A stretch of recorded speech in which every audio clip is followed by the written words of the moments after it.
On It's Supernatural, Ron Pettey died during an operation and went to heaven. While in heaven, he heard people on earth praying for his recovery. He saw the angel who keeps the book of life, and he received a special message from another angel about his son.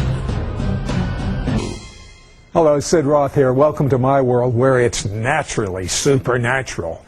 My next guest died on the operating table, went to heaven, and came back, but with a serious problem. He had total amnesia. Well, God did a miracle, and he doesn't have amnesia today, but he does have a problem with his short-term memory. And you may say, well, Sid, why are you going to interview him? Because he came back with another gift. He has the gift of X-ray vision.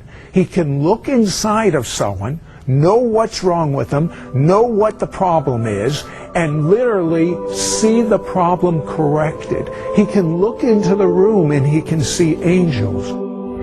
Sid Roth here with Ron and Glenda Pettey, and I protest again. I know I've done it often, but I protest, and I'm entitled in my show, I protest.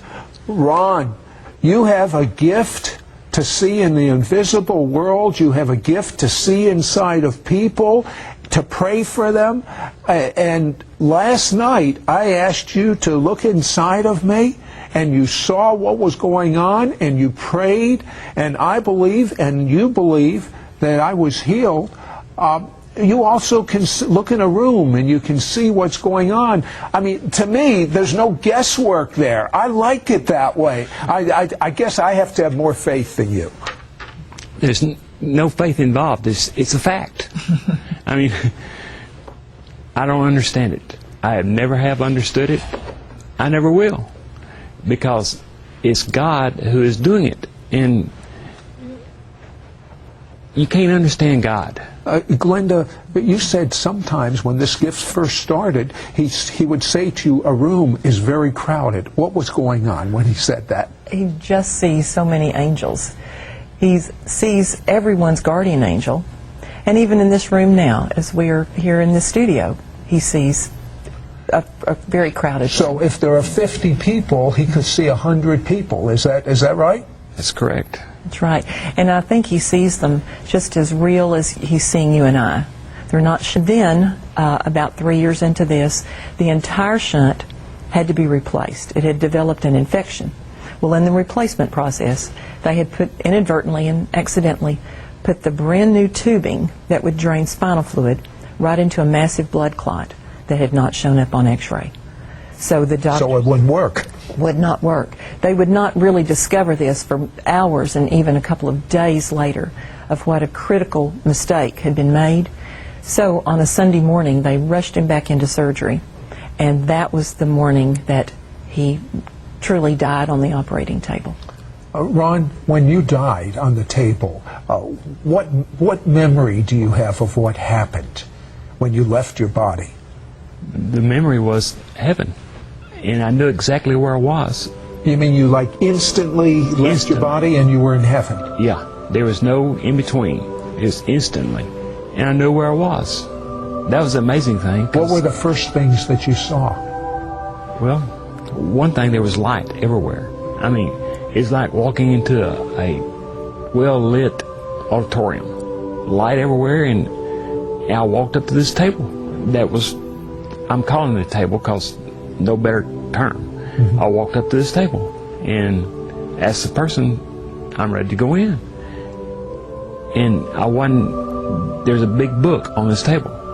It was looking at the book, my name wasn't there. Oh no. Really?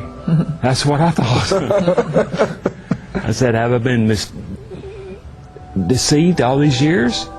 And it came about that I raised such a ruckus. Now, this is hard to believe.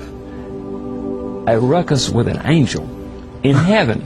Well, listen, I would have raised a ruckus too. How about you? You would have raised a ruckus too. He can't get into heaven. Would you like to find out why? I know you do.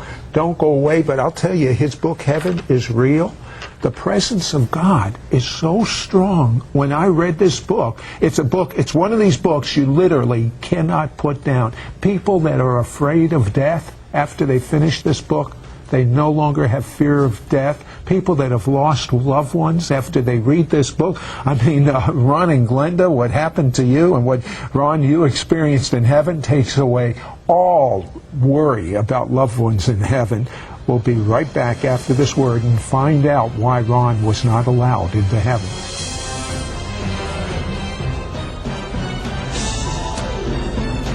We'll be right back to It's Supernatural.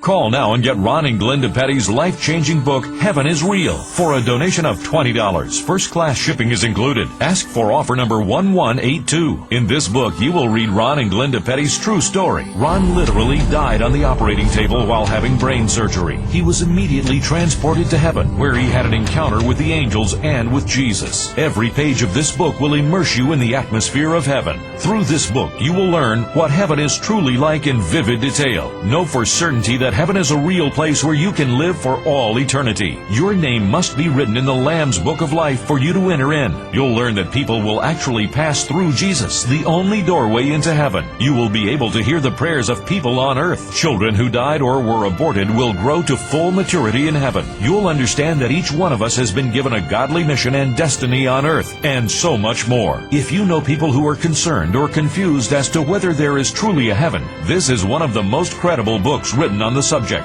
Don't miss out on getting Ron and Glenda Pettey's life-changing book, Heaven is Real, for a donation of $20. First-class shipping is included. Ask for offer number 1182.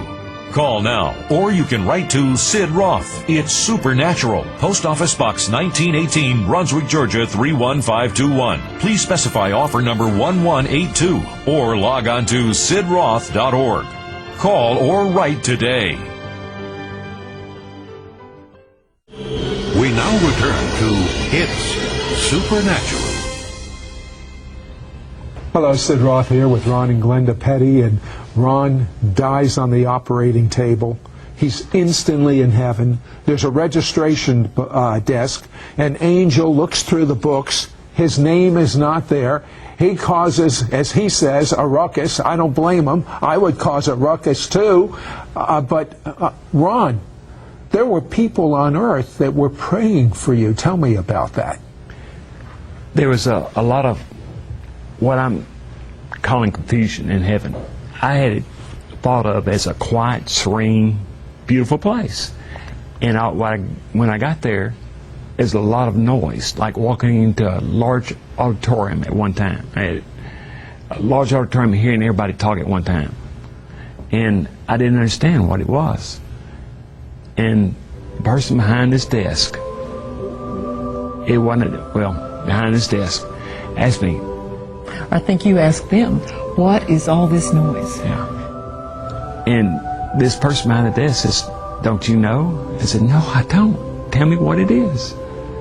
These were all intercessory prayers coming up on my behalf. So all the noise that you were hearing were people praying for you to not die. Yeah, right. Really. And in disbelief, I said, you got to be kidding me. I don't know this many people. And the person behind the desk said, would you like to hear one? A prayer was drawn out. I was drawn to it, basically. And I heard every word that man was praying. And it was verified because I think 2 Sundays before, they had started recording their messages, and it was all on tape. And so when you heard it, it was word for word. Actually, as I understand it from the book, you said the prayer and then you listened to it. Is that what happened, Glenda? Exactly. That's exactly what happened. So Mabry Kane, our friend, said, well, we prayed for you a lot of times. I don't remember a particular time. So